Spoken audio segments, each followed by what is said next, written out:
Thanks for joining us for this episode of Notepad. Today we shall focus on assurance or auditing and how to build trust through the work that they do right now with PwC or PricewaterhouseCoopers. Joining me is Pauline Ho, partner of assurance or auditing at PwC.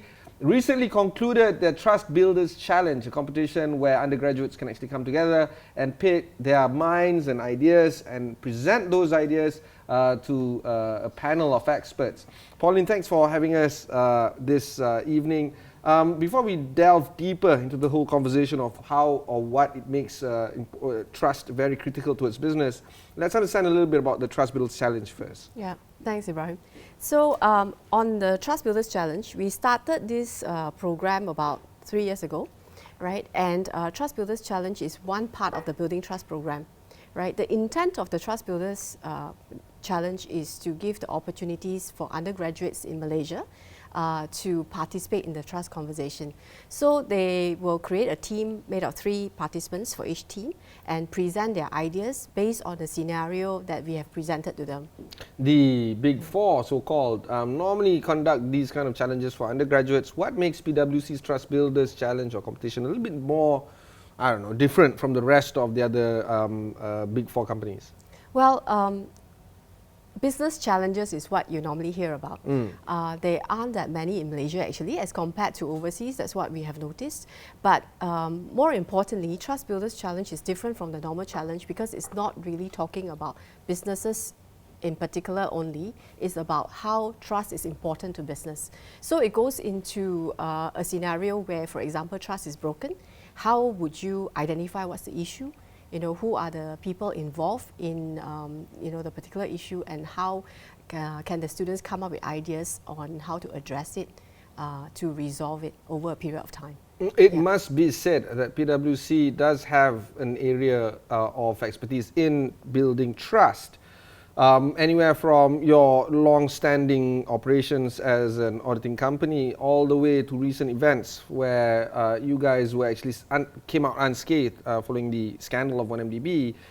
And do you think that because of the idea that you guys are actually quite familiar with how to build trust with your clients, with businesses, with governments, and with the people at large, it's important for you to roll out these kind of challenges to ensure, to drum it in, that trust is not easy to do, very easy to lose it, and here's how you can do it better? Is that how the whole philosophy of doing Trust Builders Challenge? Well, actually, the genesis of building trust program actually started some way back before all these issues came to light, so to speak. For us, it's always been our purpose to build trust in society and solve important problems. So what we felt was when trust was at an all-time low, Element Trust Barometer, I think you may have heard of it before, they did indicate that the trust level in corporates and government was actually quite low at that point in time. And we felt that it's time for us to bring the conversation of trust to businesses as a starting point, because we feel that corporates in Malaysia actually has the ability to take the lead in terms of building trust. So we started this program, and it's anchored upon the Building Trust Awards that is coming up later part of this year. We do give credit or recognition to companies that are making efforts to build trust with their stakeholders. So after we started that program, we realized that we have to expand this conversation outside of corporates. The future leaders of Malaysia are important, and these are still studying at this moment. And the way that we felt was best to reach out to them is through this challenge. The industry that I am in right now also leverages on trust if it's like to underscore the importance of it even further, right? Because in news, it's very hard for us to inform the public if people don't trust us as a news organization. That's why from the top down, the instruction has always been clear. It's okay to be late as long as you get it right. It's okay to have an incomplete story as long as the story is truthful. Those kind of mantra keeps on being said again and again for people in this line of work. Do you think that we really need to we as in the people of Malaysia should really take a step back and try to understand a little bit better about the importance of trust and to look at trust as a critical element on how we do things? Yeah, definitely. So because we believe in it, that's why we want to continue to talk about it, right? And trust actually is a journey. We don't believe that you can build it overnight. right? And it also starts from the foundation of or the thought that we have that it can be measured.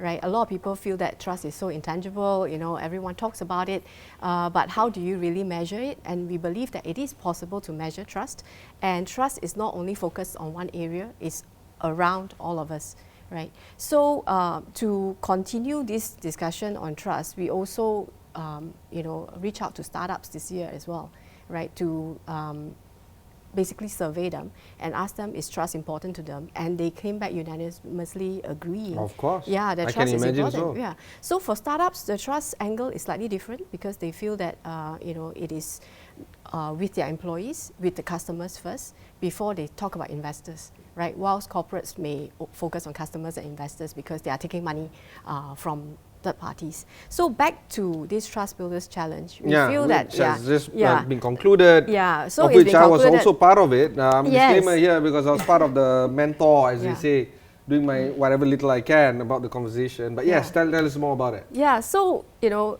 this year we are very happy to see that, you know, both public and private universities took part in it. The winners actually came from a broad spectrum of universities. So the winner is Team Awesome with a Z, University of Nottingham, Malaysia. Team CIA from University of Malaya came in second, and Team Confianza from Taylor's University came in third. And the reason why they have the extra R is because last year their team from Taylor's University won, and they want to mirror that, and they added the R to the Confianza. Okay. Yeah, so quite interesting. So on you being a mentor, right, to this, we felt that it was important for students in universities to not only get the theory, right? The practical experience is important. So whilst you can study about ethics or integrity or trust in university, having to apply it in real life, talking to their mentors, which we actually assigned to, one from PwC and one externally like yourself, from a broad spectrum background, will give them some real life experience and give them insights. When they deal with trust, it's not only about the theory, how practical are the solutions that they present, right? And then they have to stand in front of a panel of judges, as you mentioned, to present their ideas. And we give them some time pressure, 5 minutes to present their idea and 15 minutes of Q&A. Which right? is actually how Yeah. it is in real time anyway, Yes. how it works in real life. Nothing works in perpetuity, everybody works against the time. Yes. Okay, so with this in mind, what were the qualities that distinguish these three teams over the other teams? Not just the 10 teams finals, Yeah. but the entire gamut of teams that presented themselves in this challenge. So the key thing is about clarity of thought. You know, they have thought through you know, what are the issues that they're trying to address, how do they intend to solve it, and what is the timeline, and the practicality of the solution is important as well. So one of the things that we ask them to do is to validate whether the ideas are, you know, practical through maybe discussion with the mentors, but also some of them actually conducted surveys to see whether it will work in real life. So practical solutions, not, you know, things that you come out from theory book and actually cannot be implemented in real life. And the students, whether the winners or not, they felt that the experience really exposed them to, you know, different ways of looking at things. I must say that, you know, I saw some of the slides, and I'm not in the judging panel, but I saw the slides for some of the teams, and they were really very impressive because they were told to concise their points into 5 slides, and they have to present it in 5 minutes. So they really have to choose who to speak, because if you pass from one person to another, the time actually you know, get used up for date time, right, when you hand over. So they have to think about that strategically. You know, mentors like yourself throwing them questions will help them prepare as well for real life, where you cannot fully always prepare for everything, but know your ideas enough to convince the judges. And the judges represent people from, like, we have a partner from forensics team, so he knows what he's talking about. We have a CEO from a Center of Governance, so he knows what he's dealing with, right? All the people with the right experience to challenge and put holes into And their there was a idea. representative from MOF as well. Yes, that that's was right. a critical element, I suppose. Yeah. The conversation that I would like to extend is also on the impact that these kind of challenges has on the students. Did you ever do studies to actually explore the before-after relationship of these students, whether or not they actually carried forward these kind of learning experiences? Because it's not just about winning, it's about the experience that they go through, right? Yeah. So did they change into how they apply themselves after going through this challenge? Well, we did a pre and post survey. We started with the first challenge in 2017. So when we started, 33% of the student participants said that they understood why trust matters for a business. But after the challenge, it went up to 92%. Oh, okay. Yeah, and in 2018, 69% understood. So that means there's more conversation already around the uni, which is good. And the improvement after that was 94%. Right? We are still doing our survey since we have just completed the challenge recently. But you know, I'm sure there will be an increase based on the past trend as well. That you know, once they actually explore this topic in a lot more detail, they will understand it much better. Right. The relationship that the Big Four has with universities is actually also quite well known. Coming out of the financial accounting system myself, the fact remains, right? When I was an undergraduate, a lot of technical studies were being done. Financial accounting, I had 6 modules of it. Management accounting 3, financial management 3, I guess. I don't remember. Such a long time ago. Ethics kosong. There's nothing. There's nothing on ethics. There's nothing on building trust. There's nothing of this. At that time, of course, it didn't hit me. I just wanted to graduate after all. But going to the workforce and being around for quite a bit, I realized that perhaps we need to do more. Not just from the accounting standards. Of course, right now ACCA, whatever, CIMA, FCMA, you name it, everyone has that ethics element to it, but not university undergraduates. Do you think that this is something that we have to rectify fast? Well, I think in university, some of them are already offering ethics module. I know because I have a nephew who just finished university, right? So he was asking me about helping him with an assignment that he has over ethics, and he asked me, you know, what is a good case study to do, and so on. So I think universities are recognizing it. As to how practical it is, I feel that a challenge such as the one that we are doing is a bit more practical as opposed to studying in abstract. Of course, right? Yeah. I suppose. Because essentially when you talk about ethics, it's always a dilemma that you've got to solve. Yes. There's never right or wrong.